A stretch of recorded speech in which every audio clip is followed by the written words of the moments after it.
Are you looking to increase sales? If you are, like most people, and you're struggling, like most companies do, the reason might be right underneath your nose. There is something that most companies are doing wrong, and it's so simple to fix, obvious even, for me and many in the marketing community, but businesses somehow have failed to identify and correct. The answer is in the FAQs. If you think about what FAQs are, it should be relatively obvious that they're super important. FAQs, frequently asked questions. That's the ticket to building your sales pipeline, not only for the short term, but for the long term. In fact, the better you get at it, exponential growth becomes possible for a variety of reasons. I've just written a blog that's linked in the description of this video that you can click on. And it's called Create Content That Addresses FAQs to Dramatically Increase Sales. Now in it, I talk about a few things. I explain the importance of the FAQs. I give you 4 reasons. There are many more, but I give you the top 4 reasons why you should be paying attention to and addressing FAQs, which all lead to sales. And then I give you some step-by-step instructions on what you can do on your website, in your emails, in your social media content to help you get better at this. Why do you need to address FAQs? Because before a person finds you, they have to be shown your content. They have to see your content somehow, right? Well, if they don't know your company exists and they're just searching for the answers to these frequently asked questions, they're not going to go to Google and type your company name in. They're not going to go to LinkedIn and type in your company name, right? They're not going to find you.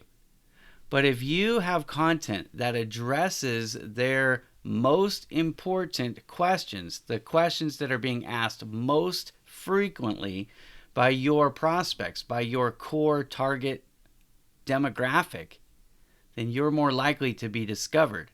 Now, as it turns out, the way algorithms work, whether it's Google, LinkedIn, Facebook, YouTube, you name the platform, they're all pretty similar in this respects.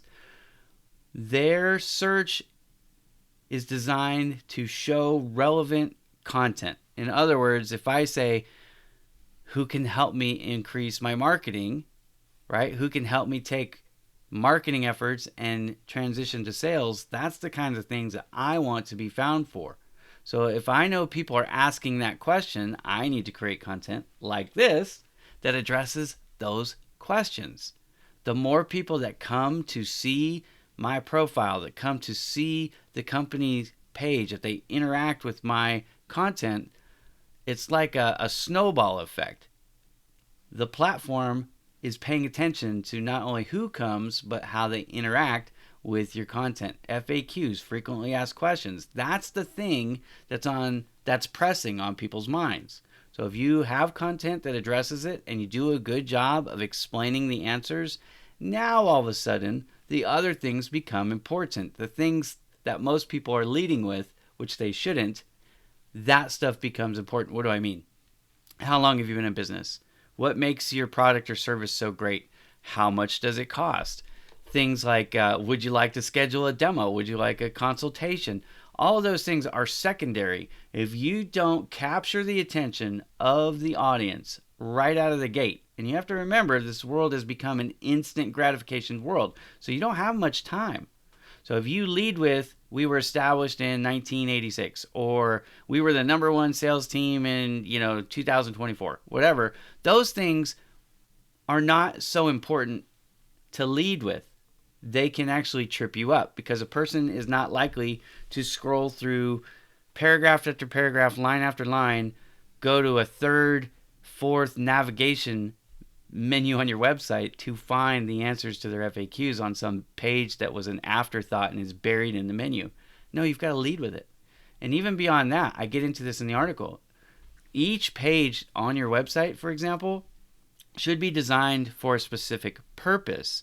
So you break up the FAQs. Instead of having one long FAQ page, you break them up and you have FAQs for each thing. So for example, on Bowman Digital Media, we talk about SEO, we talk about website design, we talk about graphic design. So on each page, we answer the frequently asked questions about that specific product or service. You understand? Now, once we have addressed, can we do what they're looking for? Can we help them accomplish their specific goal? Now all the other stuff becomes important. How long we've been in business, how much we are, how long the projects take, references, credibility, portfolio. You understand what I'm saying? So if you want to increase sales above the fold, in other words, before they have to scroll or search for anything, address frequently asked questions. Then get into the particulars, because now they know they're in the right place and they'll give you a little bit more rope. So now your history, your quality, your pricing, all those things will become important. If you will address FAQs in a logical way and lead with it on social media, in your email campaigns, in your on your website, all those things, you have the potential to create a gold mine, an undiscovered, unrealized gold mine at your fingertips. The good news here is, the worse you've done at it so far, the more opportunity there is in the future for you to realize more sales. So if you've been doing a good job with FAQs, you actually don't have as much room for improvement. If you've done a bad job or a horrible job, you actually have more room. Read the article. Let me know what you think. If you have any comments or questions, you can always leave them here in the comment section, or reach out to me on Bowman Digital Media's contact page, and we can set up a free consultation. I can talk to you about what you've been doing and then give you some advice on how to make changes. And if you need assistance, of course, we're available to help with that too. Have a great day, everybody.